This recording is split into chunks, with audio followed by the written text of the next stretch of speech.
20, 10, 2, 1, man. Whoa, whoa, whoa, whoa, whoa.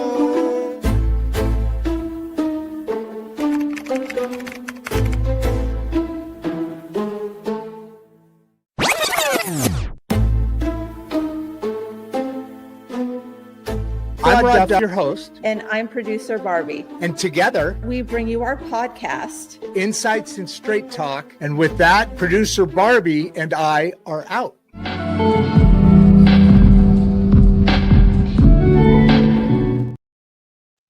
I hope I did not just screw up our Instagram feed, because I was getting because Instagram started going live.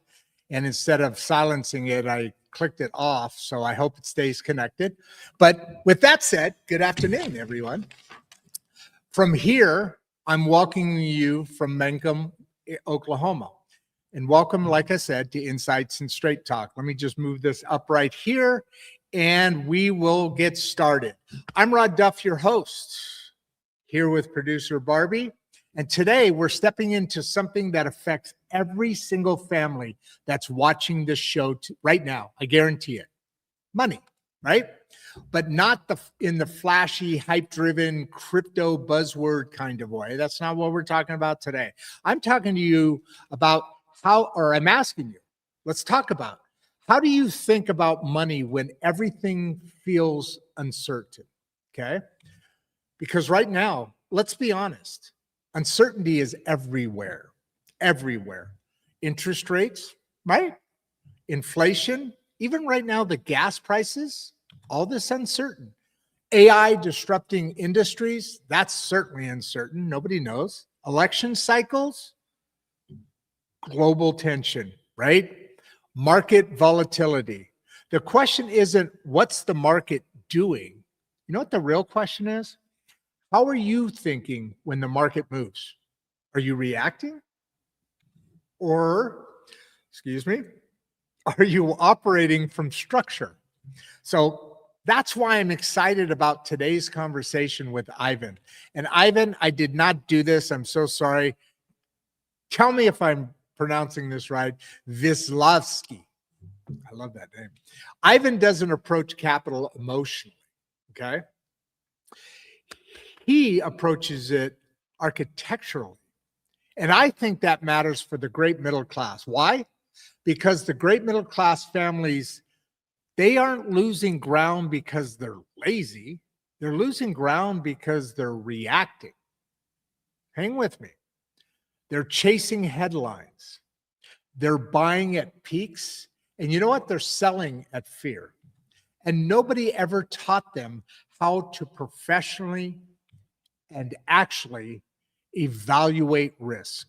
Nobody ever explained liquidity to them, or timing, or capital allocation discipline. We talk about education reform on this show a lot. We were just talking about it in the green room with Ivan. We talk about health as infrastructure. We're on that arc right now. We talk about rebuilding communities like Mangum 2030 project, but financial literacy. Now that's interesting because you know why? Because that's civic infrastructure as well. And if we don't understand how money moves, and we end up living inside systems that we don't control. Hold on to that for a second. If we don't learn how money moves, that means we're living inside of a system that we don't control. So today, I want to slow this down for you guys, for me too, for all of us. I want to ask, what separates speculation from strategy? What separates noise from a signal? What separates anxiety from disciplined thinking? And maybe more, even more importantly than that, what habits does an investor build long before uncertainty ever hits? Because the market always cycles, okay, right? The market always cycles, come on. But mindset, what about mindset? That's actually kind of permanent, right? So if you ever wondered, how do professionals stay calm when things get volatile? What are they actually looking at? I get that one. Here's a big one. What do they ignore? What do they prepare for? This conversation is going to stretch you in the best way. Let's lean into that right now, my friends. I want to welcome Ivan, my new bestest friend in the world, on stage with me here. Ivan, did I blow up your name, or was they even close? No, Your that was last actually name. spot on. You did it Oh, right. love that. You I'm should have- horrible with names. You should have I'm seen I- how many times I've heard various pronunciations of my name. Oh, I bet. I bet. Two things I love. Awesome names that are unusual, because my name's Rodd Duff. How vanilla do Love you the get? name. Well, thank you. But also, I grew up in a military family, so I don't really have an accent. I just have this boring American blah, blah, blah. So when somebody has a bit of an accent, especially Europeans and Eastern Europeans, and I got to be honest, I like the Aussies a lot. I love that accent a lot. But this is a great combination, because now we're also talking about what's really important in the world, and that's what you're bringing to the table to us today, Ivan. Why don't you get us on that inflection point we were talking about? What was the moment that put you on the journey to us here today, right now? It's a really interesting question, Rod. Thank you. And the reason why it's interesting is I don't consider myself a professional when it comes to money. I think I'm just learning along the way. I'm just using a lot of methodologies that have been taught for many, many, many years. And it's for me, it's all about I guess building the proper foundation. And to tell you my story, and specifically about your question. Hold on, inflation. you can't. No. I'm not gonna let that get away. Yes, I do want you on your story, but you made a mistake. You said foundation. You got to build a foundation first. Just build on what that looks like to me as a foundation, because we always build from the inside out and from a foundation. What do you? I told you I might dig you deeper a little bit on a couple of things before you get into your story. You talked about the importance of a foundation. I know you'll get into it later, but just give us a little sprinkling right now of what you're thinking as what a good foundation would be in relationship to this conversation today. My definition of a foundation is clearly understanding your goals, clearly understanding not only your personal goals, but the goals of your family, and clearly discussing it. I've seen a lot of families that actually don't talk about it.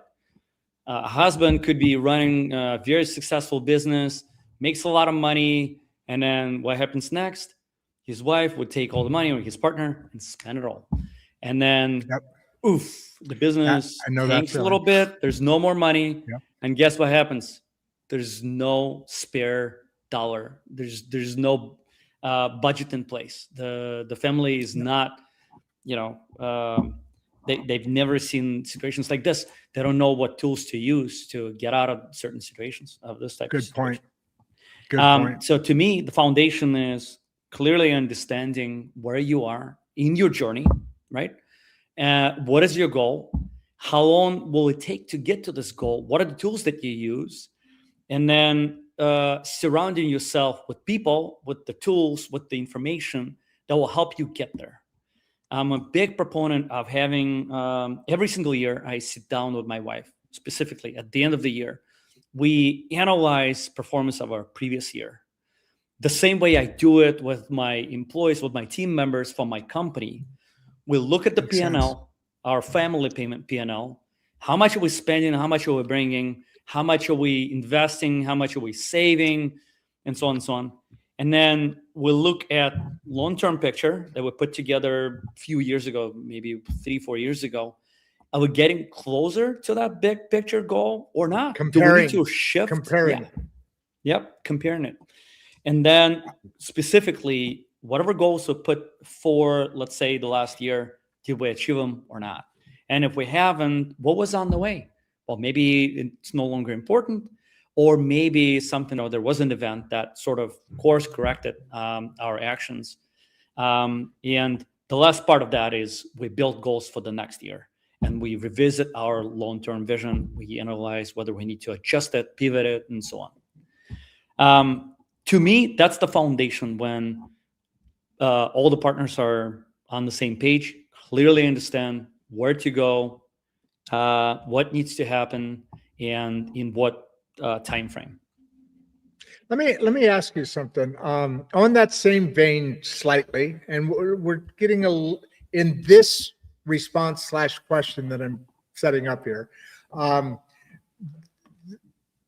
This isn't financial necessarily, although it could be.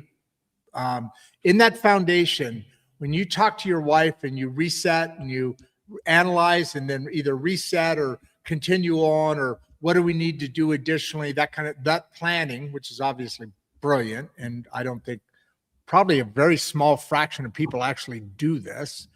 But that's an important thing. And I don't know if you have kids or not. I didn't get into it that much, but okay, that's what I figured.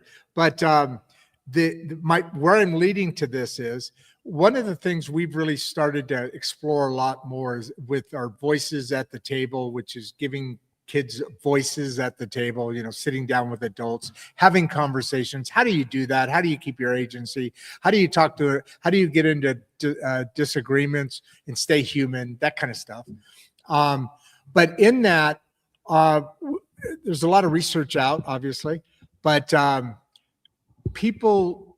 children learn from their parents way more by watching them than they do by being told what to do, by giving them lessons, right? And the 100%. reason I bring that, I don't think that's anybody who's ever spent any time here that's a pretty known fact. That was an easy one. That was Captain Obvious talking. Yeah. So at the end of the day, though, what I also like to add to that is show them some of your scars. You should show your kids some of your scars. You should talk about things that have happened. Here's why. Because especially if you've failed, something's happened. I've been in business. I've made and lost millions, right? I'm sure you have too, maybe. But whatever that numbers are, wherever those numbers really sit, that's part of life. And I talk about in the Regeneration School project, we send too much. It's a K through 12 fifth core project. Won't get into it unless you ever want me to. I'd love to, but not for you, not on this show. But that fifth core project is preparing kids for life, because I've always thought that what we really do, whether we're at 12th grade, sending them into work or into higher education or into, like plumbers, skilled school sets, we send them blind into life. Mm-hmm. Literally. I mean, school right now teaches kids how to take tests. Do you ever get into with your kid? That was a really long setup. Sorry about that. But do you ever get in with your kids and talk about the financial aspects of what you do to whatever degrees that is? Or do you ever get into what I just described with them? Just curious. It's off Absolutely. subject, Absolutely. I'm a proponent of having conversations with your kids as early as possible. So my kids are 4 and 6. To a 4-year-old, obviously, a lot of the concepts are very foreign. He's not going to get them. But from early days, we've been reading books, and there's an amazing book that I found on Amazon. I'm blinking on the name, but something to do with rabbits.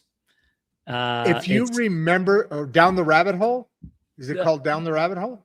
No, I don't think so. No, anyway, it was if you happen to remember it between now and then, put that in the private chat too, if you don't mind. Sounds like a plan. Basically, that concept and my concept, our family concept, is to talk about money and to talk about the importance of money. Every single time I have an opportunity, whenever we go to the store, and one of my kiddos will be like, "Hey, Daddy, I want this new toy. This looks wonderful as a toy," and so on. I always ask them a question: do you think we have money for this right now, or would we rather invest or spend money on other things like experience, or maybe like fruits, for instance, or maybe sweets? So I give them options. I explain them that money is not indefinite, or in terms of that it's not unlimited subject. Like you only have a very specific amount of money that you can spend on very specific things. So I let them basically choose how they want to spend it. I also, from early days, we also explain to them the concepts of saving money, or the concepts of donating money, the concepts of helping other kids with little money that they have. Each of my kids have like a little pouch, like a little safe, if you will, where they store their money. They and they get money for certain things that they do, for instance, for really good behavior, or whenever they'll help us out and so on. They would get a little bit of money, so they already know what how much they have in their safe. And sometimes we would go to the store and they'll be like, "Hey, Daddy, I know I have $18, let's say, and I see there's this toy for $15. I can buy it myself." So this is a really important concept, right? Like realizing early on that you have to be very, very careful with how you spend, how you navigate around money questions with your kids. I also a huge proponent of discussing. Back to your point. Hey, let's hover here. Sorry. I was getting involved in a number of things here, but let's hover here for a second. When you say talking to your kids about money, obviously you brought the subject up in a concept that I don't think even most adults do, meaning their partner and them discuss the plans moving forward, just like you would with your business associates. Makes some sense, actually. But when you talk about money with your kids, and they're 4 and 6, so each age differs to a degree, right? Mm-hmm. At this age, what are you doing with it? Because we have a lot of we're with the Emma Lynn and Grandpa Rodd show on Saturdays. We've really got a lot of teens, and our main core is between 38 and 50. 37% women, 63% men ish. That varies a little bit, depending on the show and the days and all, how it works. But we're really getting very strong, up to like 22% now from very nothing much. But we're getting a lot because of the Regeneration School project I mentioned to you, and Voices at the Table, which is the Saturday show. So I'm curious, at what ages, how do you make decisions as far as what you're going to talk to your kids about? Or is that even planned out, or am I making too big of a deal about 4 and 6? It's pretty plain Jane, I'm sure. What do you do though? What do you talk to them about? Yeah, I don't know specifically when you should talk to your kids about the financial subject, but as early as you can, it wouldn't hurt. Just that there is one. Just that there is. Hey, by the way, when daddy goes away, when mommy goes away, however your house is set up, when you come back from school or kindergarten, or when I come back, whatever, there's a reason we're doing that. And so just like the outline would probably not numbers or anything at this point, and not even that much, just a little, hey, daddy does this for work. And this is how we buy these things. Like when your kid wants a toy and you're talking about sweets or this or that, realize, hey, son, are they both boys, or a son and a daughter? I know the 4-year-old's a boy. Yeah. Okay. A boy is 6-year-old. 4-year-old. Yeah. A girl 6. Okay. So he's got 2 moms then, because older sisters. He's a troublemaker. She's a teacher. Oh, she's all over it, huh? She's already all over him, huh? He's going to be a good kid. Explaining the concepts. She's in her own words, obviously, but she likes to repeat me. She does. She does. So you have an advocate. Yes. We really went down the rabbit hole on this baby, but I did want to kind of flush that out a little bit. And you were just really starting into your story.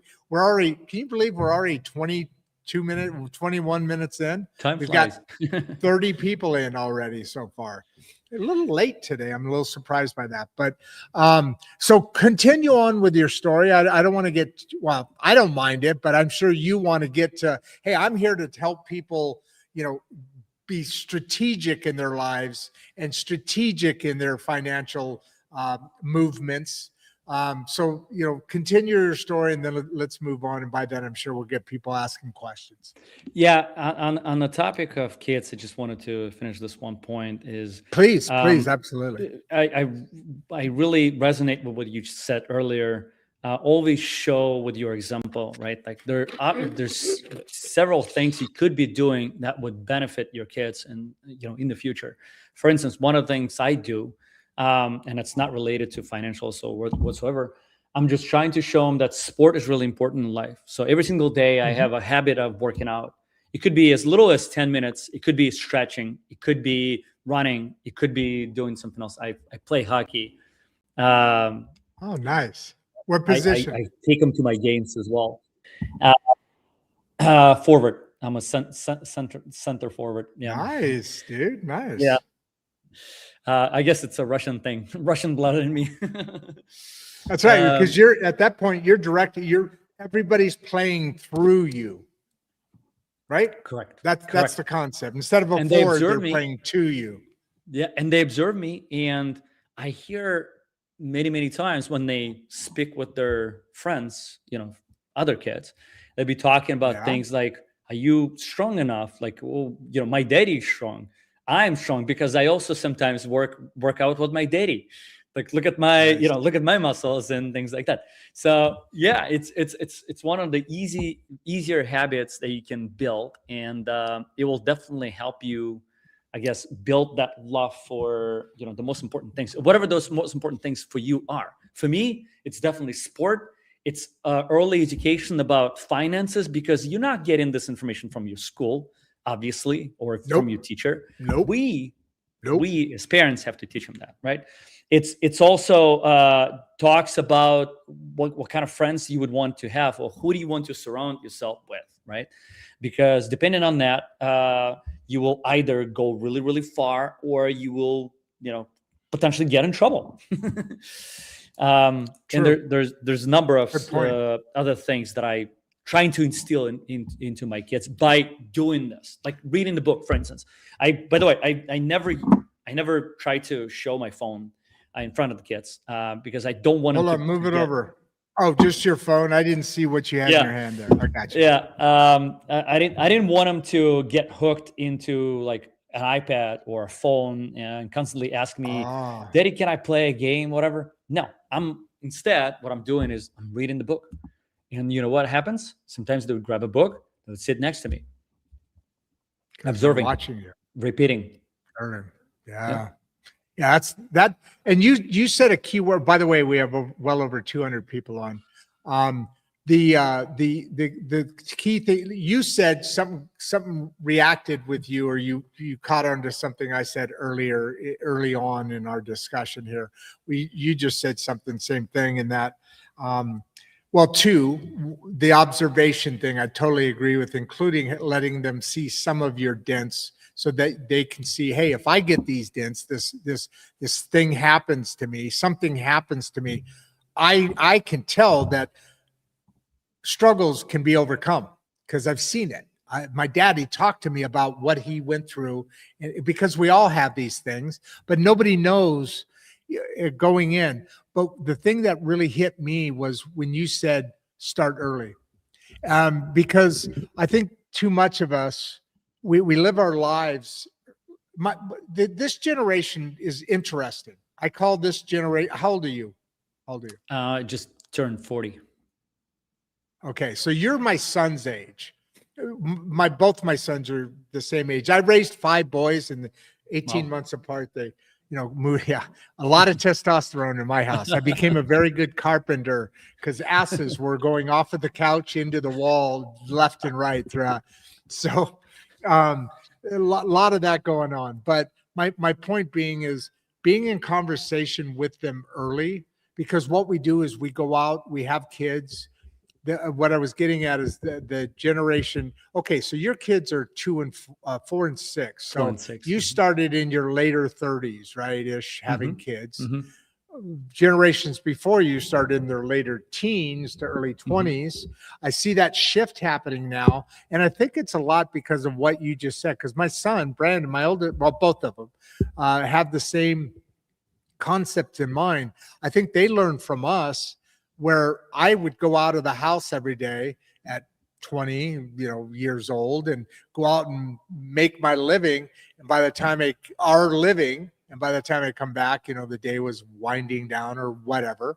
And then the typical latchkey kind of family. I grew up as a latchkey kid, where I'd come home and nobody was home.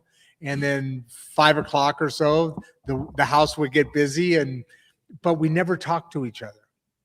We never really. And then the next generation, parents my age, would give their kids the phone while they're at the table. So that would become the babysitter instead of this. Yeah. So you could have a And conversation. that generation's, and your generation is fixing that, I think, because it seems to be a conceptual thing.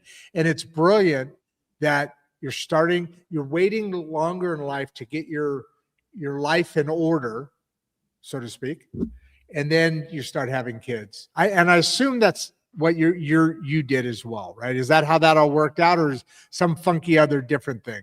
No, that's pretty much how it happened. But my parents, they never had this kind of conversations with me because they just didn't know. I think we're the first generation that's getting a lot of the information from external sources. There's a lot of YouTube videos. There's a lot of books. There's, a lot of information where you can gather, and information where you can, I guess, learn, and you can practice that too. My parents, it's so funny. I'm actually teaching them now how to use their money because they never had an opportunity to learn it themselves. My kids are teaching me, it's funny you say that. A lot of kids are teaching their parents a lot of things these days. This generation I call the bridge generation. Your generation is literally the only actual bridge generation I can ever think of. Think about it this way. You know what I've been through. You know payphones. You know what a payphone is. Yeah, you know what life was before the internet. Yep. You know what life is before social media. Yeah. You know what life is before pay telephones. Remember pay telephones? Yeah. Okay, so all those things and more and more and more. You knew what it was like to go out and come back when the porch light was on. You're the kind of that last generation that sort of did that.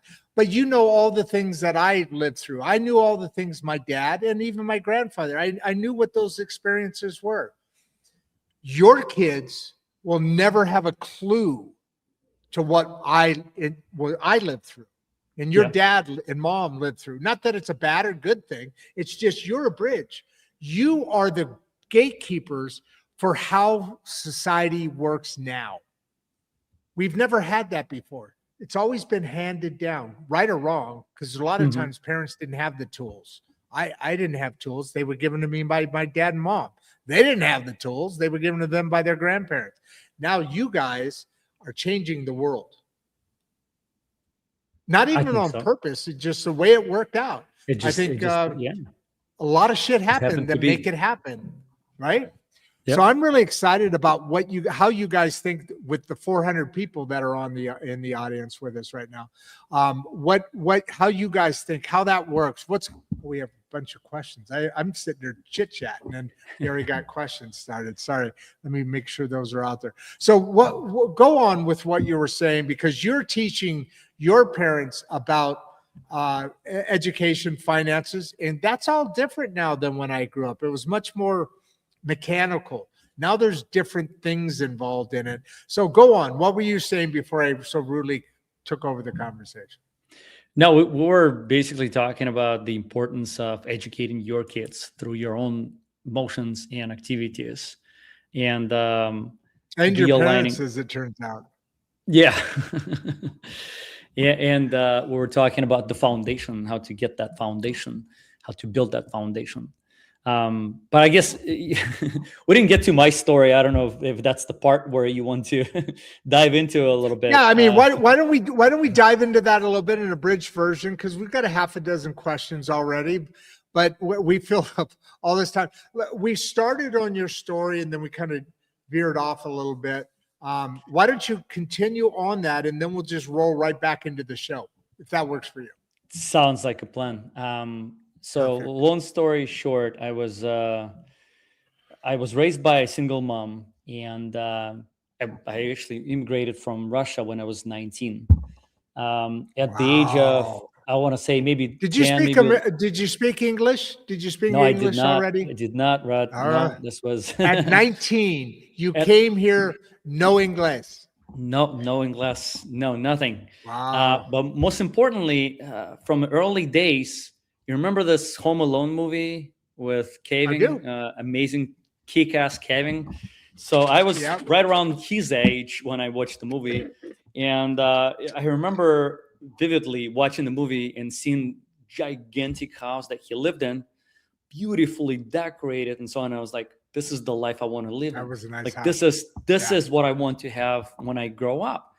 And I don't know, I guess I was entrepreneur by, since I was born. I don't know how you Nature. get this entrepreneurship, but I was hungry. I was always curious. I was always hungry. I was always looking to get more from my life. So to a point where I was 19, I immigrated to US.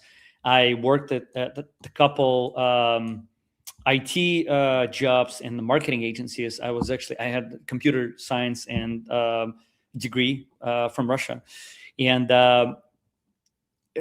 right around 2008, I started my own marketing agency from nothing. Wow. Here in the US, from nothing. Here in the US, I was Wow. I was maybe 22 at that time. I Only quit being in the country 3 years and you 3 started a years. company at that age. Rod, I was 10xing every single year. I was 10xing, not in terms of money, but in terms of my own Right. personal progression and growth. Gotcha. It was a time when I was basically fearless. I had nothing to lose, and I figured if I'm not going to start my business right now, what's the worst could happen? I mean, sure, if it's not going to work out, I can always come back to a marketing agency, get another full-time job, because I already had a ton of experience and I was really good at it. So long story short, I worked my way in, and from just 2 people, we built an amazing organization. We currently have over 100 people in 3 different offices. We Wow. headquartered in Chicago. I live in Florida. I moved about 2.5 years ago from Chicago to Florida. And then we have From Chicago? Yeah. I Gee, lived what for a 19 shocker. years. What a shocker to move from Chicago to Florida. Not at did the all. same. Not at all. Well, Chicago reminds me of my hometown, and a little bit of Russia, because of how much What's your uncertainty hometown in there Russia? is. What's your hometown in Russia? So I grew up in Siberia, and my hometown is Krasnoyarsk. Yeah, I don't think you heard of Wait. Is Siberia what I think of, what I hear about Siberia being that vast, like our Alaska, or our, even worse, probably our Yes and no. Antarctica. It's huge piece of land, humongous if you think about it. But it's quite populated in certain areas. So the area where I came from, our city had about 1 million population. So it's not a small city. So it's and they're not what we've heard. Yeah, no, yeah, it's different. There's a lot of opportunities. Obviously, when I grew up, a lot of people were moving to larger cities and so on. So that was interesting. And that's how I got here. That's how I got to talk to you, I guess. So in 3 years, you moved from Siberia. I mean, I don't know if you know this about America yet at this point. Well, you've been here for a while, but my point is, every time I hear the term Siberia, the description in Russia of Siberia, it's 2 things. It's one where that asteroid came from the sky and blew up a billion trees. Yep. Tungus. Yep. And the other one is, that's where everybody, the government would send people to die in isolation, basically. But Siberia is not. So you move from that place, actually 1 million people, which is pretty substantial, actually, right? To America. Where'd you move to? The West Coast? No, I went to upstate New York to begin with, and then upstate New York. Yeah, and I traveled a little bit. I was in Florida, Massachusetts, and then I ended up in Chicago. So you went from New York to Florida to Massachusetts, And then I went to Chicago, Chicago. and said too And much now cold Florida. shit up And now here. Florida. And then, It's a then big Florida. circle. I'm going back to Florida. What Yeah. part of Florida do you live in? Just out of curiosity. I love Florida. Hollywood. Hollywood, Florida. Yeah, I know Yeah. it. I know it. Yeah. But a yeah, great area. it's a great place to live, great place to be. So when you were 19, you didn't have that much experience. You couldn't have in life at that point. Out of school, just barely, maybe. For initial education, probably, and then you came here, and within 3 years, you started as an entrepreneur. You started a marketing company that now employs over 100 people in 3 locations. Mm-hmm. That is so And correct. that was roughly 2 decades ago when you started. Yeah. Ish, right? Yeah. So what is it that you were glad you were prepared for, which you're doing for your kids now, that allowed you to make that kind of growth, basically coming out of nowhere? I mean, this is not an unusual story in America. Immigrants, now there's 2 kinds of immigrants. We won't get into the other kind that we're all fighting about now, but there's you. We get 1 million immigrants to this country every year that we want here. And it's because they're built a certain way. We want this country to get the best, not necessarily everyone else's others. That's how America was built in the first place, right? Correct. That's exactly how it was. And that's what we lose. That's what we don't get to in the arguments, the discussions that are about immigration today. America was built by immigrants. Absolutely. But what kind of immigrants? It was with the best of the other worlds. Yep. They wanted to leave there for opportunity. The other ones that seem to be coming are now to take opportunity, right? Take opportunity. There's a difference there. So what was it about yourself when you came here that you can point back at and say, you in the green room, we talked about this. I said, what's the number one thing you want your fans, your almost 400 people here to take away from? And you said these things depending on where the conversation goes. So we're landed right here. What is the one thing that you see? You know America. You've been here several decades now. You know America a couple plus decades now, and you probably heard about it before and all that. Is your wife from here, or is she American? No, she's right? Yeah, I met her here, but she's also Russian. Oh, she is also Russian, Yeah. but she also lived here before that. So you both have these experiences. You know so what was it? Why are you successful? Why is your story like this? What was the foundation? And we've heard a little bit of it already, but Rob Thomas, I love this name. My favorite singer in the world is Rob Thomas. You know Matchbox 20 by chance? I do not. Matchbox 20 and Rob. Okay, it's a musical group, very big group. But anyway, he's saying great show, and I want to know what the difference is between average Americans, other people, people coming into this, and people. Not all immigrants that come here have vast success, but they all are here for a reason. So they're driven towards something. Is that the thing that makes the difference? Was that what was in you that now puts you at a business that's quite substantial? I ran a business that had 40 people. We were getting to 12 million before I started to wind it down, because that's another level. You know how that is. You got the 100 grand, which is basically a lifestyle, right? Business. Then you got $1 million. A little bit more, maybe you have a bookkeeper or something, and your partner maybe doing the books or something. You get to 3 million, got a couple of employees, you got a real company kind of going. Doesn't matter the industry. 5 million, that's where that first. Now you've got it. That's where not you a have lifestyle systems business. and You have SOPs systems in place. Mm-hmm. Exactly. So, and then we were on our way to 30, and I saw that new, and that was like more of that, which I didn't want. So I started winding it down. You're at 100 million or 100 people. So you've got to have pretty substantial systems in place. What was it that built you, that is in you, that allowed you to build? Let's help educate some folks here. What built you to build what you built so you could talk to us about building it for ourselves. What is it about you? I think number one thing was my curiosity. I was always curious about things, from number of things, right? Like whenever I would not know something, I would Google it. I would learn about it. I would figure out how it works. And what I saw here, Rod, when I came to US, it was 20 years ago when I came here. It was quite substantially different. US was substantially different from what it is today. In a sense, okay. In a sense that in a sense that compared to Russia from where I immigrated, it was like day and night. Russia was, we were barely getting rules in place. The politics were trying to figure out how to stop the corruption and everything. This was 2005. That was just after a little bit after the separation of a little bit. So 90s was when we had a lot of crime and corruption, and it was like, good luck, figuring out how to navigate all the weird stuff that was happening during the separation.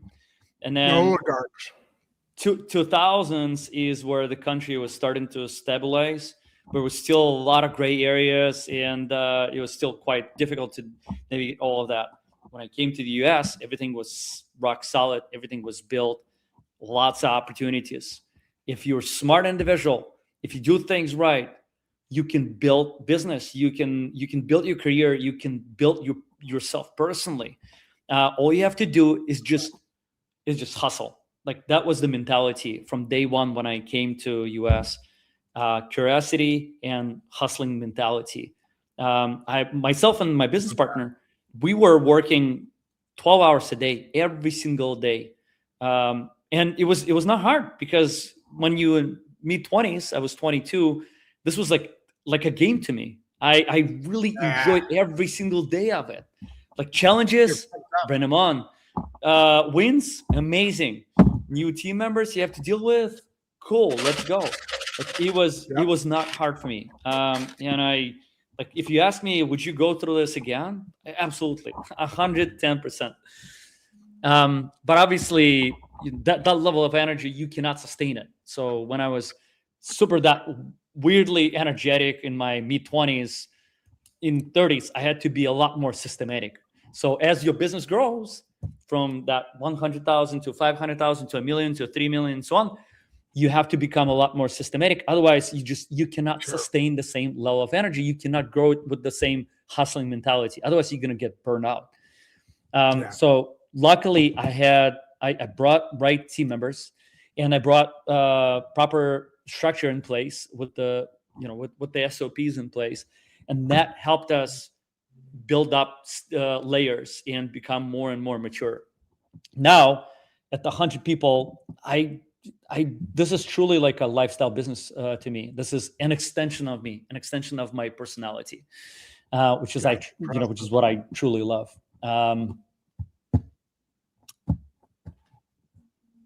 Oh, okay. Sorry. I thought you were looking.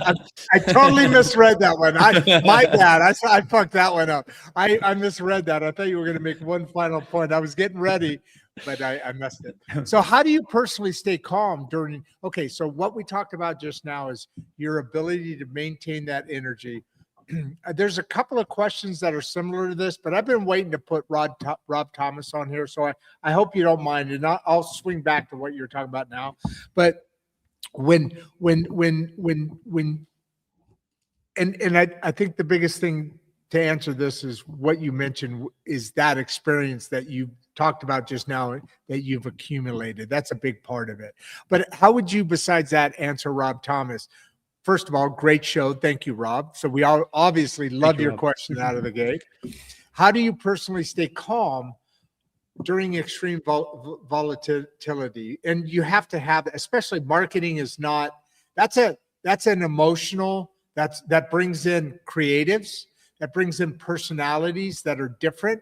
And we're talking about on the show, creating structural, which doesn't necessarily always go in with creatives. I'm familiar with that. I consider myself to a degree one. So volatility for personalities can be affected different ways. You're at the high end of where personalities would be affected by volatility. That industry, it's like saying Hollywood's very calm. Oh yeah, we go through a lot right? of changes. You see what I'm saying there? Yep. So how do you personally stay? And I'm sure experience has something to do with that, but let's build out on that during extreme volatility. I think it's a great question. We got a lot of questions. It is a great question, and it always goes back to your foundation that we were talking about initially. Yes. If you have a right foundation, and if it's stable, no matter the volatility, you're gonna weather the storm. You can always, good point. Stay sharp, stay focused on your future, and you have to focus on the big future. You can't just focus on today or tomorrow. You just need to think about, all right, in my 5-year plan or 10-year plan, would this volatility matter? Yes and no. To my 10-year plan, it'll probably not going to matter as much because you're going to go through a lot of those ups and downs, right? Like it's just like a stock market. It cycles all the time. Yep. That's why you can't be reactive right away. You always have to go back and sit down and look from a perspective of, okay, well, if that happens, I understand that. Is this going to be a difficult situation for us? If the answer is yes, then you have to obviously figure out the plan of how to deal with it. So what you were just bringing up there. So I said I leaned into experience as far as how Rob Thomas, gets his answer here and staying calm during extreme volatility. But you brought up something probably more than experience, even that preparation, and that now we're going to lean back into the architecture, the preparation, that 10-year plan, that 5-year plan, because even if you don't know what you're doing, I mean, when I first started my business, right, they say within the first year, if you make it through that, half companies you're ahead.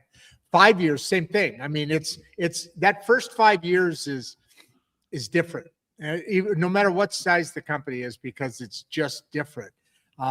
Once you get past 5, your odds of a company staying around is pretty good because your SOPs, we talked about this, all that is in place and done well.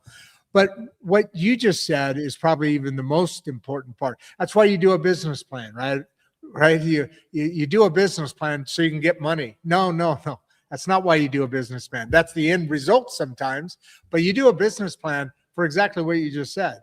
Is this volatility that I can plan for, whether it happens or not? I'm thinking about it. It's aware. It's in my sphere. It's in my acknowledgement. That planning is probably the most important thing, aside from experience. Like you were just saying, you answered his question. I'm just long form saying you answered his question better than I did. I like the way you said that as far as that 10-year plan. Is volatility happening right now going to affect me? I know what the 10-year plan is. You can think about that easier when that whole picture's in your mind, right? And right. And also to add to what I just said previously, it's keeping that routine. It's constantly, whatever your routine looks like. It the could planning be, routine. The planning routine. It could be everyday thinking, everyday exercises, like constantly staying true to yourself and staying true to your routine will help you weather extreme volatility. At least for me, this was extremely helpful. He's got a follow-up question for you here, brother. What's the first thing you analyze when volatility spikes? This dude's living, something's going on right now. His whole world is about volatility right now. So he's dealing with something, obviously.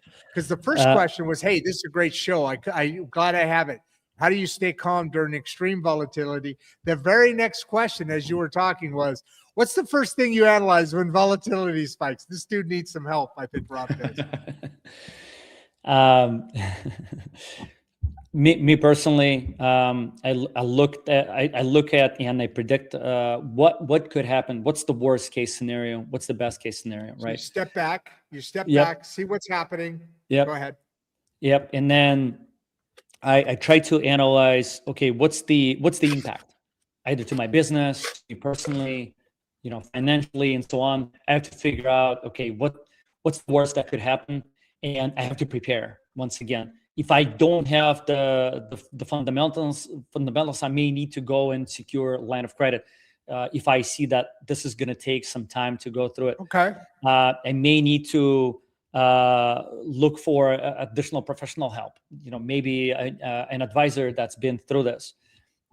Maybe talking to a peer group, and I'm happy to be a part of a few groups within marketing agency space where we talk about various industry related subjects, and we exchange our opinions. We talk about, for instance, there's this event happening. How do we all prepare for it? And what do we need to do? What is the experience? Has anyone seen anything similar to this? So what you're talking about now is a round table kind of thing where you go to a industry meeting, or like what I used to go to called Society of Plastic Engineers, where we'd have meetings about upcoming stuff, and you would work with your, not mentors, but your associates, people in your peers, industry, yeah. about what they see. Your peers, Mm-hmm. that's the word I was, yeah, good, mm-hmm. Thank you. You talk to your peers, so you would have those discussions, actively planning, being involved in your life, in other words. And getting outside opinions, input, outside information, yep. Which is extremely important. Like you could be, you always need to look for this outside information, because that will help you solve your specific problems. If you constantly just rely on your internal stuff and the way you've been dealing with situations in the past, might not be enough in with specific situations. Should we get into the next question? I like to. Yeah, in a second. Yeah. Let me read it. I like to kind of try and set up things. I just put that there because I know you're probably winding down your point. So to let you know that it's just, this is a secret. Don't tell the audience. It's kind of a signal that we're moving on, but not done yet. Shh. Okay. All right. In that positioning, you're learning from other people. I like to think of it this way. The Regeneration School program helps with different things. It's a fifth core subject, that whole discussion. But it's part of it is also giving adults additional work training as we move into this AI, different things. It's working like with a counselor type process, and also giving parents, not all parents have the tools that you have to give and raise your kids, right? Mm-hmm. So I like that whole aspect of what you're talking about now, in going out and finding those additional tools that you could put in your toolbox that you may not currently have. I use parents as an example, but it's meaning the same thing. Additional tools. Rich Insroot.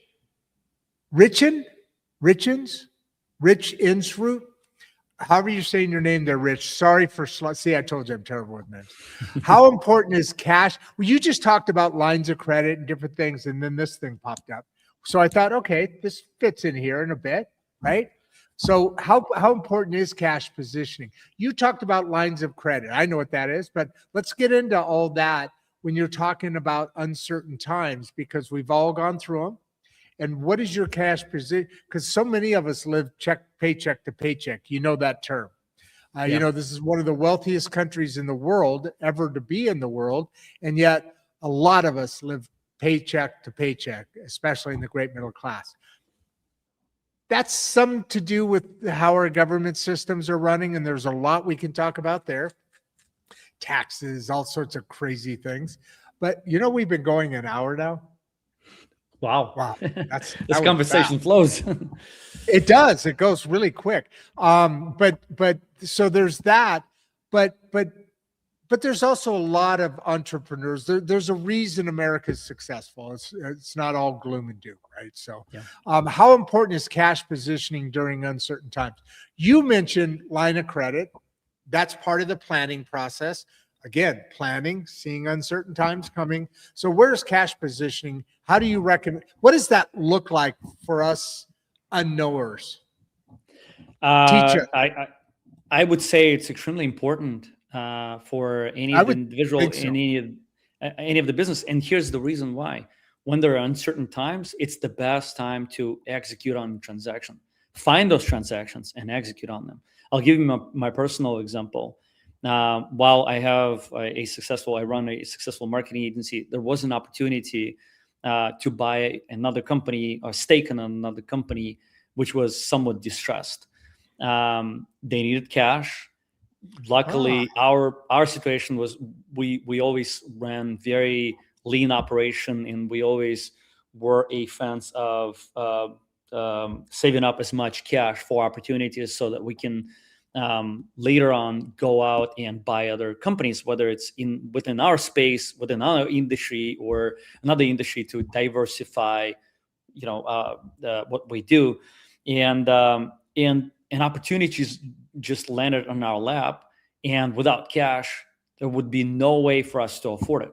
But because we were, sitting on additional cash, it was possible, and we executed on it. Now, this is to say that many people probably read the book "Rich Dad Poor Dad" by Guy Kawasaki. He explains this concept extremely well, right? So it's extremely important, and this is the foundation and this goes back to our previous question that Rob was asking: how do you stay calm? Well, if you have exactly zero in your bank, of course you're gonna stress out. But if you have very good savings, you have investments, and you know where to get the money from, even if you go through turbulent times, you know how to protect yourselves, how to protect your even in case if you in the period where things are not going well. So that's how you can stay calm. Yeah, and interestingly enough, as you were saying that, I was thinking, you know what? I use the term paycheck to paycheck, right? Which is a very real thing to a unfortunately larger than should be number of people. And it goes back to mindset. It goes back to preparation. It goes back to architecture. And I'm guilty of it too. I mean, you have a business. It's creating revenue. You're enjoying some of that revenue.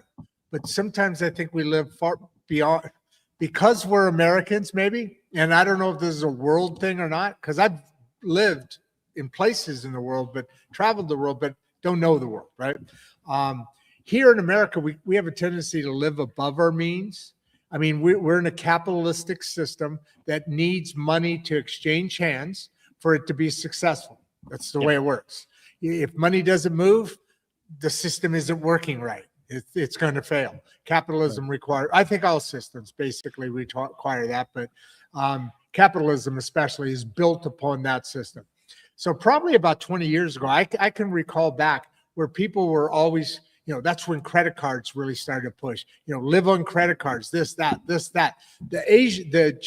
Southeast Asia in particular, particularly the Japanese, I think they saved 30-40% of their income. Whereas we're the other side. If there's $100 in the bank left over at the end of the month before the next paycheck comes up, probably Honey and I are going out for a steak dinner because we can each afford $25 a plate plus tip. So, there's so much of that. I love having the show and bringing experts on, but folks, we need to be participants in that. We need, like you just said, money management, putting enough aside to just have a good life, whatever that is, but then have that 10-year plan constantly in front of you. Because what happens is you don't think about that 10-year plan. We as human beings can be very short-sighted. And okay, I got a house. I got a cool house. Hey, honey, let's go on a couple of vacations this year. We're doing pretty good. Hey, let's buy my 16-year-old a brand new car for her birthday or whatever. Let's send our kids to private schools. All these things are important, well, maybe not the car one, but all these things are important to a degree.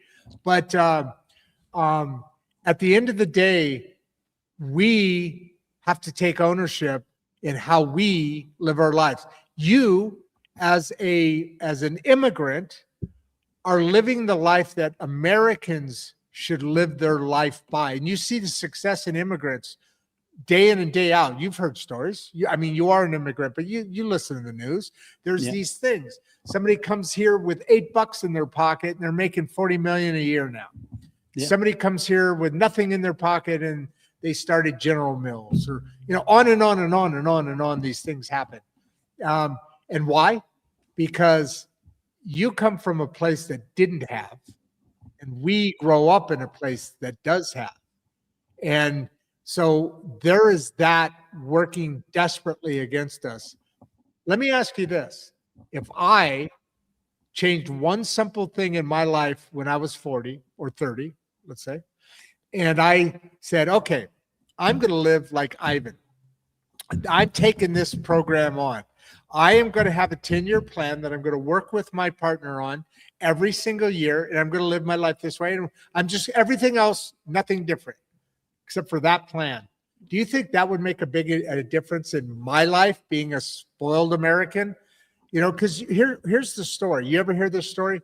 The dad one day grew up in a house, very poor, had to walk to school, had to walk to work, but didn't have any shoes, horrible, poor image. That grew up in that and never wanted that for his family. So this man, let's say man, I don't mean to be sexist, woman, doesn't matter. But in this story, it's an old, ancient, actually Asian story, and it talks about how that man, in this case, raised his income level to be able to take care of his family and support and then supply for his family. His family started living wealthier and wealthier, and then the son was able to have a car when he was going to school because the family had achieved that financial point. And then that kid moved on and they started a little better off. And so they now the daughter and the three kids all each have their cars. They're brand new and they have whatever they want. And soon enough, within a generation or two, the child is walking to school again, because being without creates the desire of wealth. Having wealth doesn't create anything. I mean, that's a broad brush, but statistically that's true. So if I had a plan, I'm an American. I'm growing up in I grew up in a military family, but then they started businesses. So I grew up in a pretty good situation later in life, had a really nice upbringing as far as financially goes. But if I had just dedicated myself to one comment today that Ivan said and enforced and brought in that 10-year plan, could that make the difference between me living paycheck to paycheck and maybe being able to buy a company as my company grows? It's certainly a good guys, start. Hang on a second, Ivan. Come on in, guys. Okay, they're going to be talking in the background, but go ahead and finish your point. Yeah, it's certainly a good start. Without a plan, you're not going to be able to execute. Just like without a business plan, you probably don't know what you're building. But you still need to execute every single day on this plan. You have to stay disciplined. You have to figure out how to achieve this plan, because the plan by itself is not going to get achieved, right? You need to have a sheer will. Words, right? It's a vision. It's just a vision. Yep. So you have to have a dedication. You have to have a hustle mentality, and unfortunately, you have to say no to a lot of things. Like it could mean that you cannot go out to a restaurant and buy steaks anymore, or it means that you cannot go to vacations that often because you need to save up or whatever your situation might be. But I would call it just a discipline. Discipline would be probably a right word for that. So discipline is key, and that's a big deal. Again, we're coming back to building from the inside out. I totally get that. And we talked about and I just figured it out off screen. It's rich. I made a big deal of Richens, it's Rich Insrud. So rich, we already talked about this one, meaning that you talked about positioning, and that's part of that plan. And yes, maybe a little bit later in life, earlier in life, you can't have that extra steak dinner. Now I'm really hungry for steak. Thanks a lot. I should have never started that thing. I want a big, juicy red steak right now. Or maybe not a vacation or a different kind of vacations. I remember we used to drive across the country on vacation to go see grandma and stay a week with her. You know, those kind of things. Now you got to go to Hawaii or this exotic or that exotic because commercialism wants us to spend the money. What we need is more people, our discussions to be with more people like yourself, instead of just watching, because then what happens is now we're keeping up with the Joneses. You know that term? Yeah, you heard that course, term? Yeah. Keep it. I didn't know being a Russian if you have a different keeping up with. Well, I watched the movie, so okay. There you go. Okay. So Todd Martin here, which actually is oh wow, hey Todd. If this is the same Todd, it looks like him. He's a big influencer on LinkedIn. So I'm surprised he's on YouTube. He's somebody I know, not personally, but I see him all the time. Are we currently in a structural shift or just a cycle? And what I'm thinking here he's talking about, maybe I'm wrong, maybe you can correct me here, but are we talking about currently in a structural shift? Meaning, I think the way people are growing up, what we talked about earlier, where people are waiting to have children later in life so they can build up and maybe do some of this planning, or is this just a cycle? I'm assuming that's what Todd is meaning by that. Do you have any other thoughts that he might be focused on when he's making that comment? Well, there are a lot of potential explanations, or I guess you can. The way I take this question is, whatever is happening right now with uncertainty, economic-wise, political wise, and so on. A few things happening right now. A lot of things are happening right now, and I think generally it's a huge structural shift for us as a humanity, but is that also part of the cycle? I think everything is part of the cycle. We always go through the same loops, and as Good humanity, point. like we had this huge financial crisis of 2008. What are the odds that we're going to have something similar in the near term? Huge, right? Because 100%. This is how the system operates. This is how the system works. So yes and yes. Yeah, and I'd even add to that. I mean, my son was talking about this the other day. Is that one of your boys or a girl or kids? It was one of the kids walking into the room. Tell them I want to see what they look like. Tell them to come on stage. I sent them away. Yeah, I was afraid you did that. I always try and get when people I've had wives or somebody in the background, and I said, "Bring her on." No. Somebody yelling in the background. The guy's like, "Come on, get over here." So if your kids want to say hi, no big deal. I'll tell them. Bye. It's up to you. I don't know if they're shy or not, but at the end of the day, there's a lot of things, and I'm really excited about this next question here because it really kind of gets into the finer points of what we just have been talking about, the mindset, right? What separates long-term winners from reactive traders? Now, I know we're talking about trading here, and you were just getting into trading a little bit earlier, but that's not just about traders. I know a lot of these volatility and all that. It's not just about business; it's about the market, and the market always has cycles and mindsets permanent. How do you change that mind? But it's not just about trading. It's about the whole life cycle as well. It's just trading happens quicker, right? Mm-hmm. No, 100%. The mindset, it works either in trading or in your business life or in your professional family. It's all the same part. So I guess what mindset separates long-term winners from reactive traders? Correct. It's that. Or everybody else as well. I mean, reactive traders, you could say long-term winners, but Yeah. I mean, we haven't even talked about stocks yet, but it still applies, right? Whether you're talking about long-term winners in the stock market or just long-term winners, it's the same. It's not the same actions, but it's the same mindset and philosophies and so forth, right? So speak on the broad. Let's keep it broad a little bit, but answer a question about traders too. But it still has to do with how you react with your family. Yeah, no, and it's patience, and it's once again understanding your bigger, broader plan and vision. Yeah, I love and that. and that's, if you have that, and if you're confident in your position, if you're not risking everything today or tomorrow, but you have a really, really strong foundation, I think you would be very well set. And sometimes it's okay to make risky moves, but you cannot just bet everything in one. If you, let's say, if you're a trader, and I trade whenever I have time, but I do it just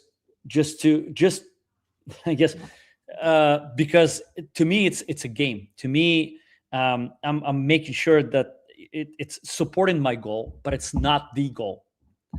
So you're sharpening your edges through this. Yeah, it's supporting your goal, but it's not the end game. It's just Yep. part of it, and it's part of that plan. And so with it, it's almost like, remember we talked about synapses early on. And I believe in that big time, because when you learn a new language, your mind grows when it learns new things, right? So let's shift a little bit. Let's shift with John here a little bit. Same thing, but let's shift just a bit. How do professionals, what we're talking about, how do you, let's keep it on you. How do you define what real risk would be in your life today? That's a really interesting question. It is, isn't it? It is. I like it. Yeah, no, definitely. And I like seeing you sweat in your chair going, how the hell am I going to answer this thing? Well, no, I go through a lot of potential answers to this question. I'm trying to figure out which one is right for this audience, for this show. Absolutely.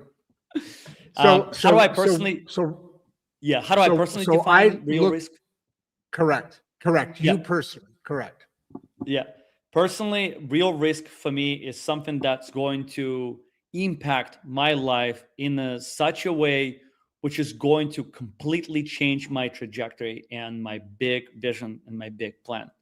It could be, real risk could be something health related. And, when we talk about health related, some big event, right? It could be business related that could potentially completely change the, where our company is going. It could be relationship where, it could potentially destroy, whatever we built relationship wise, with my family or with my friends or with even my business partners or business associates and so on. Good point. This is how I would define a real risk. I want you to read this one out loud. I want you to read what Jack is. It looked like Jack's probably, he's a little bit younger. Looks like he could be somebody that could be a mentor. Like, he's been on the show. I've noticed him lately on the show in these type of we do a lot of leadership ones. But why don't you look at him as, it looks like he's probably late teens, early 20s, mid 20s, something like that. If that's a current picture, loving this. Sorry, read this out loud, would you? Yeah, loving the conversation. So much clarity on risk management. Here's a good question. I want to know this because we do a lot of stuff on whether something's noise or if it's instinct or if it's your gut talking to you. We talk about the human being a species, and as such, we're full of energy. We have frequencies that go out. There's a lot of stuff to talk about over there, but here's interesting question from Joey. And I like this question because I like a lot about what the mind, what the mind and gut feelings, you know, and all these things, bringing it back to the human being, which I think is the best. Big pharma, big ag, that's the devil to the American, or not American, the human species. But that's another subject we still got to deal with on another show. Are we misreading current economic signals as noise? And this is what concerns me, because there are always economic signals, and they're pretty decent. You know, they're headed in a very good direction. But then we have the media, and no matter how you come down politically, you can't avoid. I'm an independent, so I believe in the middle, not red or blue. Okay, this is the girl. There we go. What's her name? Oh, she ran away, didn't she? She didn't want anything to do with it. I scared her away. I'm sorry. It was a little. Tell her I said hi. Tell her I said Alita. hi. Rodd says hi. Did you call her Lisa? Alita. Her name is Alita. Alita. Okay, that's a pretty name. That's a very pretty name. So are we misreading? Because right now with the media and everything else and politics and all that, and this discussion right here is not political. However, a lot of the questions being asked are affected by the politics of today, not necessarily in what's actually happening, but how we feel about what's actually happening. Those are two separate things, and both of those things get involved in politics, no matter what side of the aisle, quote unquote, you're on. At this point in the time, there's so much noise about everything. And so how do we know what's right or wrong? That's why I'm biased. I love this show of all the platforms like ours. But the platform itself, long form discussion, is really, really, to me, critical, because if you go to CNN or if you go to MSNBC, similar stories. You see that same story on Fox or whatever the other ones are. Although I gotta admit, they're a lot more starting to come to the center, because I watch all the shows because of this show. Because they're losing viewership.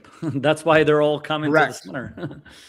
Correct. They're all finally coming to the center. However, there still is a lot of that noise out there. So are we misreading current economic signals? You know more about economics than the average Joe or the average Rod. Are we just listening to noise? Or where do you think things stand right now? Just broad brush. We're not here to talk about economics, but we are. So how do you answer this, Ivan? I would. We got a lot of questions still too. I would quote one of genius marketers. His name is Gary Vaynerchuk. He's an amazing marketer, and he built a lot of marketing campaigns for large corporations, large businesses. You've probably seen a lot of his work. And his famous quote is, I used to make money when Obama was president, Biden was president, and now Trump is in power. I'm also making money. And how do I do that? Because I don't listen to the noise. I don't focus on this noise. And you guys, and I actually subscribe to this methodology. I think we're just so unfortunate right now because of social media, because of all these mediums that we have, because of all this stuff that's been constantly put on our plates, put on our phones, and emails and socials and so on. And every single party, every single group is trying to feed us something, trying to get us angry, trying to get us emotional. And when we're emotional, we're very much vulnerable. And I think this is what they're trying to do.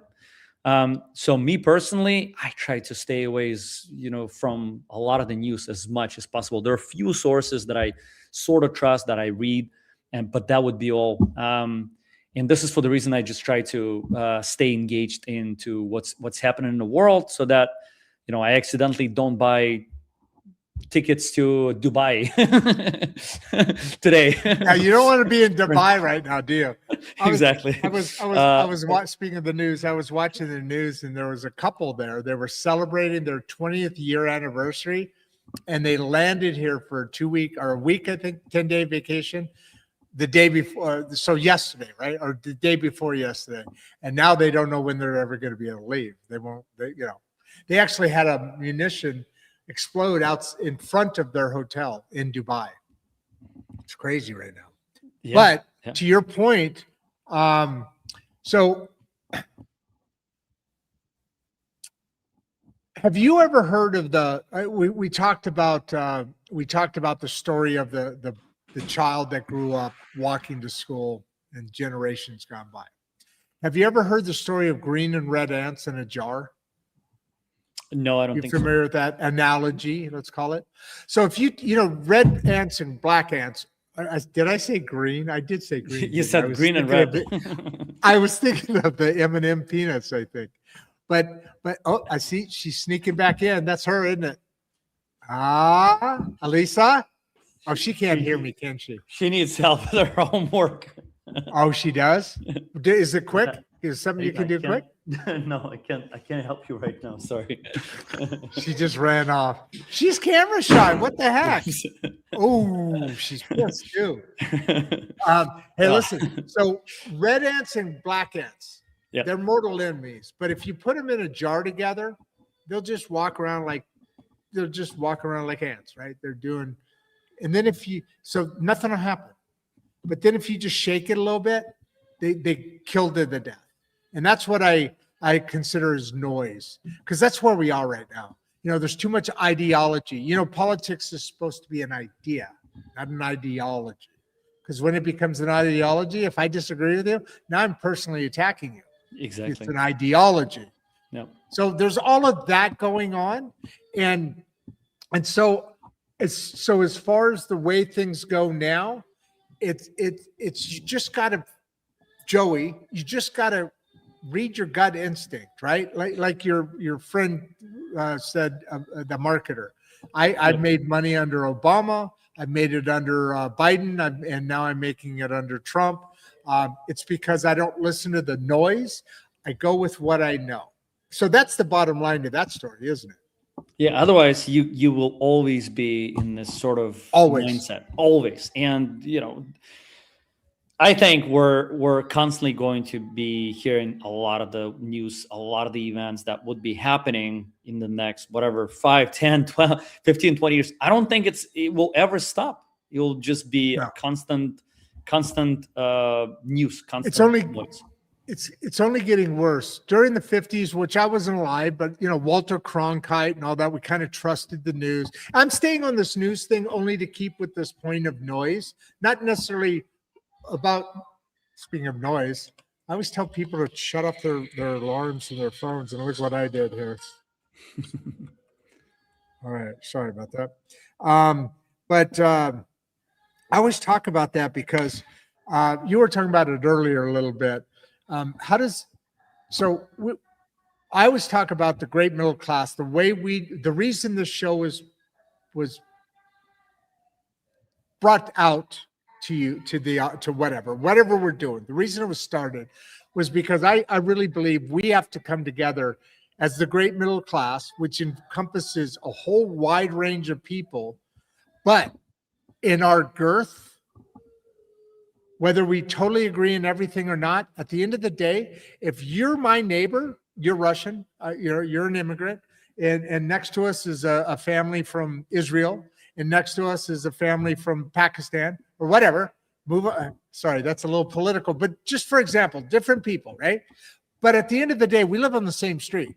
So our concerns, because we're socioeconomically, we have to be. We're on the same street, so we're kind of the same here. Whatever it is. But at the dinner table issues that you're talking to your wife, I'm talking to my wife, and our kids, we're all talking to them. No matter who we are, we're talking about the same things. And that's how government succeeds, by keeping us separated, divide and conquer, right? And so what do? You talked about earlier, they're throwing these shiny objects out there so that we fight about all that instead of your daughter being pissed off at you.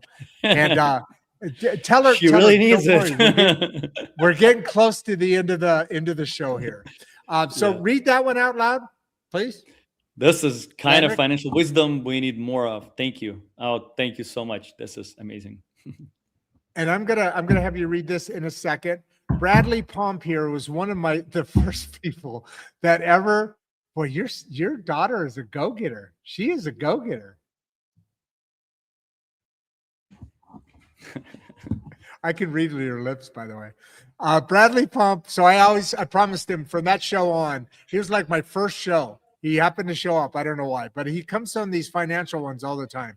So true. Oh no, Bradley Tom. Here's your shout out. I gave him a shout out. I promised him I'd do that. Would you read that, please? So true. Discipline beats. Yeah, well. Oh shit! Sorry about that. So true. Discipline beats emotion every time. Isn't that true? I mean, that's right. You got to live your life. Now, emotion has got its place, but when it comes to finances, you got to have that plan. I love the 10-year plan, and you revise it year to year to year to year. But there's that plan, and you know what they say? We, as a family, going to be a family. We plan our wedding more than our life together. Oh, that's a great saying. Yeah. It's true. Totally agree with that. And even vacations, we plan vacations more than our life, which is interesting. So why don't you read this? There's a second half with a question, but why don't you read this? My voice is starting to wear out. Yeah. Well, Jason says, great video. Thank you, Jason. Are we heading into more turbulence this year?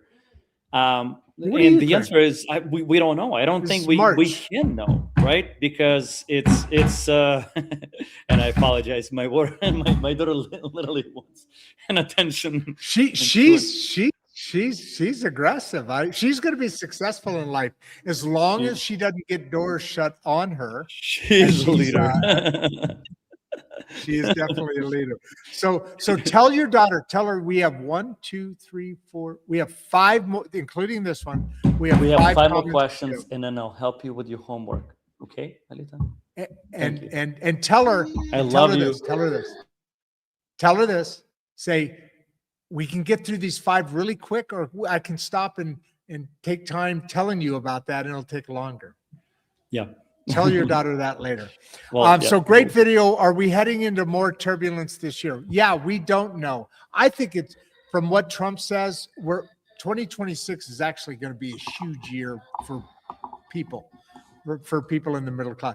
But do you have any kind of concept on whether there will be turbulence in the markets or not? Because I'm sure that's what Jason's talking about here. I think that definitely we're living in an uncertain time, and it's really hard to predict whether it's going to go one way or the other. But from the look of it, I think Trump is just not done with rebuilding, the country, and he's not done implementing his plan. So that suggests to me that we'll probably see more and more volatility. Yeah, volatility. Yeah. And because the markets economy doesn't like volatility. However, in his plan, whether you agree with him or not, he wants to get this country to a certain spot before he lets it go. Because I believe in trust but verify. That's something I believe in. So right now I trust what Trump's doing, and still verifying everything. This whole war thing now going on is a little bit out of what he said he would do. If he wraps it up quick, that's still keeping his promise. Because my opinion is, if a politician goes on a platform and says, I'm running on this, if they don't do those things, they should never serve another term. If they do those things and they don't work out, or they don't do something, they should explain why. That's how we should vote politicians in and out, whatever side of the aisle is. Because in the old days, it used to be like that. The Democrats and Republicans, they'd be wanting the country to go the same direction, but just different strides. That's different than what we're dealing with today, and that's a shame. So is inflation right now, and although inflation right now is kind of all over the place, not just now, from dang it, man. From administration to administration, almost a month to month, depending on what's happening in the world. Inflation's all over the place. Do you think that's the biggest threat right now? Not just the portfolios. We're talking a lot about portfolios. I don't think it's the biggest threat, but I think it definitely impacts us. Now we definitely need to do something about it. And tell your daughter that's not speeding the process; it's slowing it down, and we're trying to get off for her.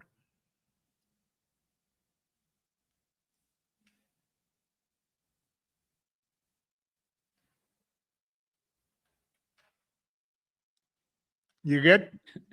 I think I'm sorry getting you in about that. trouble with your I daughter. truly apologize for all this. Hey, I am a parent, always will be, just like you always will be. But I'm fortunately a grandparent, and trust me, that's a lot more fun. I always had 5 boys. Now I got all granddaughters. They own me.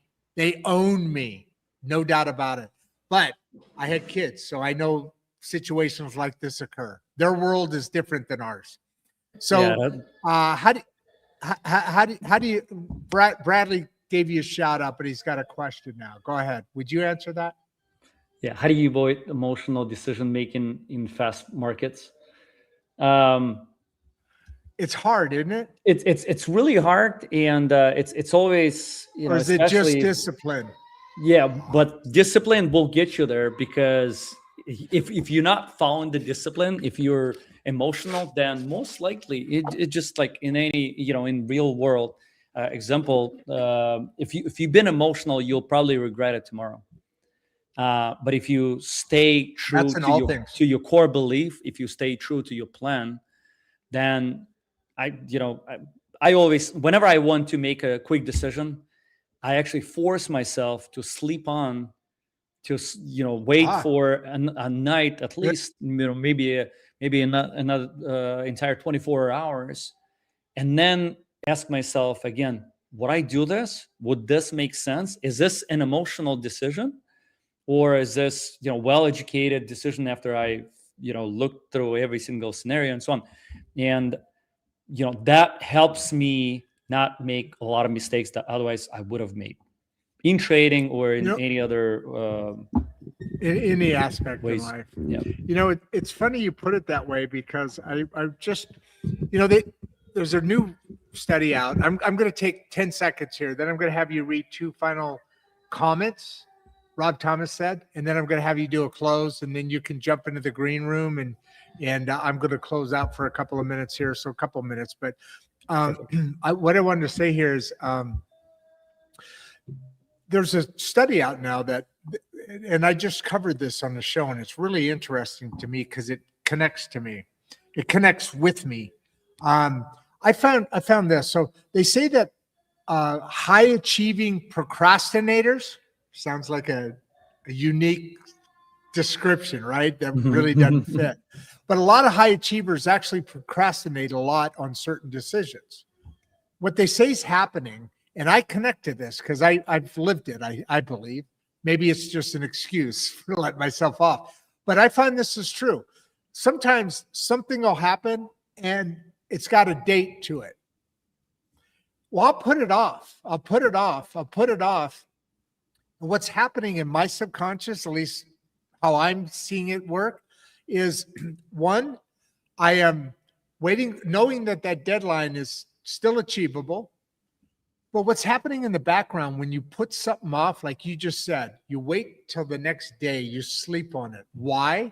Because in your background, your subconscious is working through that solution, and it's looking for that solution. And that's all I'm going to say, because I know there's a storm coming. So, I mean, do you agree with that? That's kind of how that works, isn't it? Because your mind, your subconscious constantly work. Because I find this to be the truth. I can't figure out what to do. So finally, I just say, it's not due till tomorrow, whatever this thing that I need to make a decision on. I'm going to set it aside for a little bit. But I know that I'm thinking of it in the background the whole time, aren't I? And I truly apologize for this. All right, let's do this. Don't worry about what I just said. Read the last 2 comments. They're both from Rob Thomas. And, Thank you. And, yeah. And then there's, go ahead, another one to Rob Thomas. Thank you, Rob. This is gold. Thanks for going live with this topic. Yeah, truly All appreciate right. all So- your comments.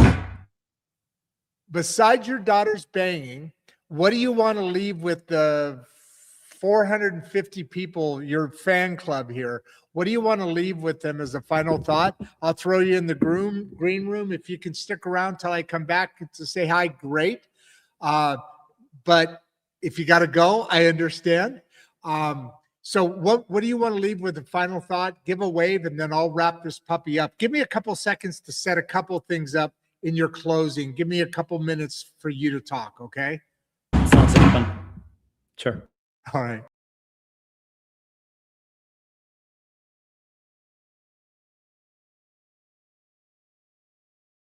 So I jumped off stage so you would have time to be able to give your final thought before you give a wave and go. Why don't you go ahead and give a final thought while I set a couple things up, and then we'll go from there. Deal? Deal. Yeah. My final thought, and I truly appreciate this conversation, and thank you so much for asking all the wonderful questions. I think we're all capable of designing the life the way we want to. And it's quite important, right? Because sometimes we are afraid to live our life to the fullest, to the full potential. And what I think, or the reason I think this is happening is sometimes we're afraid. Sometimes we just don't have the guts to go all in. Just today, I was driving and I saw an individual, and he was in the wheelchair, and I looked at him. And I was like, you only have one life. And he didn't look like he was having some mental issues or anything. He was just had a little bit of too much to drink. It's not like he was using the wheelchair all the time. He was just collecting money using this method. Oh, Yes. okay. It was his way to hustle, right? But my question to myself was, well, is it worth doing this? We only have one life to live. And what are you going to say? How are you going to wrap up this movie or wrap up this book? And how are you going to look at it from, at the time when we are very close to transition away from this life? Well, I've always thought of my life as, I'm watching a movie, and I want this movie to be extremely exciting. And I want this movie to have a happy ending. And I want to build a really amazing story for this movie. I want to build this plan, and I want to have my family enjoy this movie with me. I want this, especially this little. Well, they are enjoying it with you. They are enjoying it. You know what? They're becoming annoying. Is that your daughter still? Yeah, she's or is here. the son there too? You ought to tell your daughter that can she come on and do a closing statement for you? Ask her if she'll do the closing statement for her.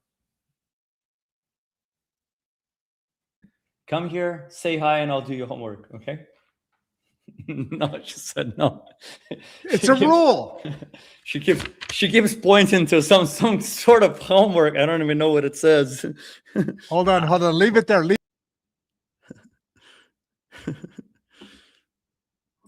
So she wants that done right now. Yeah. Ask well, her. I guess she was. When she was promised. Ask.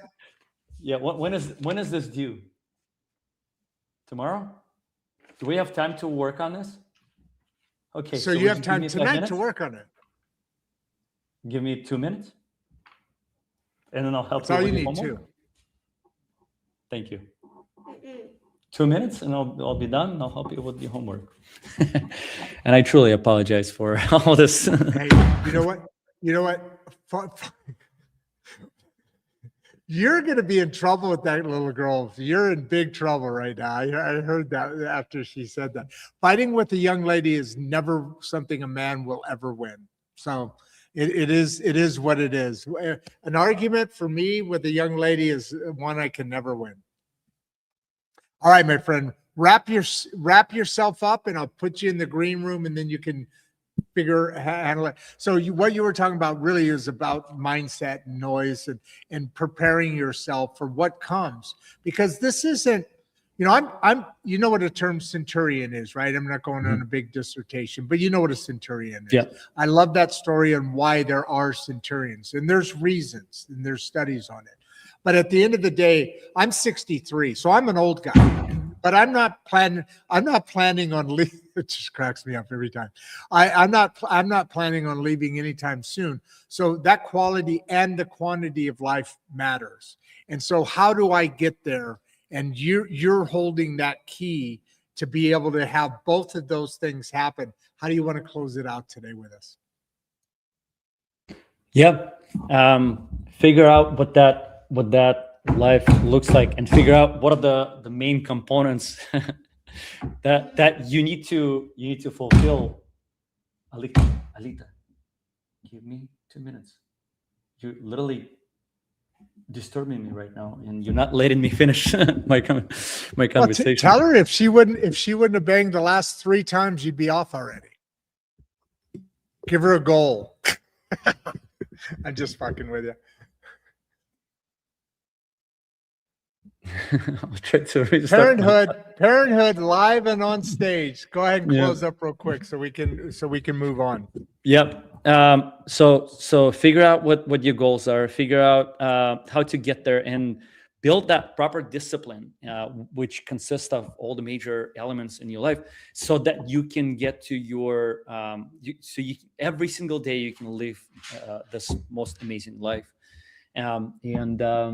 so that whenever the turbulent time will come again, and they'll the new events are obviously they'll come tomorrow, or maybe in the month, maybe in the year, so that you have this patience and you have this discipline to complete and to live every single day. Awesome. Have Alita and yourself give us a big wave. Say, hey, we're saying bye-bye. I'm going in the green room. Say bye-bye. Tell her to give us a big... No, oh, give me a wave, Alita. You got beautiful blonde pigtails. Come on, girl.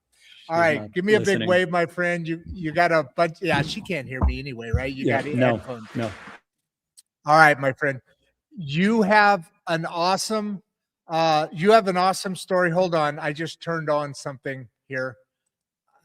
Yeah, my earphones are real sensitive, and when I did that, it turned on a different show. So I had 3 shows going on in my head. Talk about voices in your head. Again, give another big wave. If you want to hang out, I'd love to chat with you, maybe stay in contact for the future. And I'll see you on the other side. Or you and Alita will hang up on me, and I'll see you the next show we get together on. Well, so thank you so much. You. Yeah, thank you so much. And I truly sorry for all the little nuances. You know what? You know how it is. Life gets in the way. It does. And you know what? We've been going an hour and 45 minutes. So good for you. Great show. Great audience. Got some great information that I'd like to build upon, because there's what we talked about here really was through a lens of the financial markets, more than it was a bunch of other things that we could talk about. For instance, the leadership and all that. Really love to chat more about that. But again, give a big wave. I'll throw you in the green room. Leave the peanuts alone. Hopefully, I'll see you after I close out. Thanks so much. Deal? All right, brother. All right, cool. That was an awesome show, and hopefully the women in Ivan's life aren't going to kill him because he was on the show, and we'll be able to have another show with him here coming up shortly, soon enough. So if you watch that oh, I still have you on stage. Did I have you on stage? Interesting. So anyway, if you watch that entire conversation, you know what? You probably noticed until the very end something. At the very end, it's different. But Ivan wasn't emotional throughout this discussion. He wasn't dramatic, although his daughter was towards the end. He wasn't predicting headlines. He wasn't selling urgency. His daughter's selling urgency. He was calm. And that calm didn't come from optimism. It came from preparation. That's what we were talking about mainly throughout this show. And that's the difference. Preparation removes panic. And that That lesson applies beyond investing, like we were just talking about at the very end. It applies to your health. It applies to your marriage. It applies to your kids. I'm adding some of this stuff in. It applies to your business. It applies to your community. You don't rise to an occasion, folks. You fall from your preparation. I'm going to say that one more time. You know that term, you rise to the occasion? You don't do that. You fall to what you've prepared, your preparation level. So here's my challenge to you. Stop consuming financial content like entertainment. Start building financial thinking like it's architecture. Ask better questions. Think in time horizons, okay? That 10-year plan. Time horizons, understand risk. And you know what? Respect liquidity. Slow down your reactions. That's how the great middle class regains stability now. If this conversation stretched you, if it challenged your assumptions, if it made you uncomfortable in a good way, do 3 things for me. Would you? Subscribe to the YouTube channel at Rodd Duff 1939. Go to insightstraighttalk.substack.com. Insightstraighttalk.substack.com. Right there, join the deeper conversations. We go deep 3 days a week on Substack. Barbieisms on Mondays. Poems and pages on Wednesdays. Friday mic drop on Fridays. Those are the deeper conversations.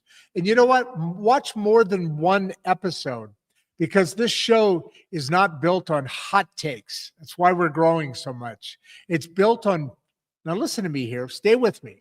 This show is built on pattern recognition. And if you want to understand the full ecosystem, finance, health, education, civic leadership, you have to see the through line to see that. Share this episode with someone who reacts emotionally to the markets. Let's raise the level of thinking together. I'm Rodd Duff. That's producer Barbie. This is Insights and Straight Talk. And we'll see you on the next one.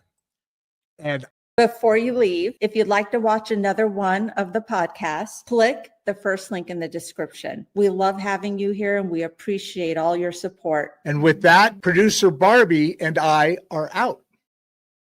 And your finances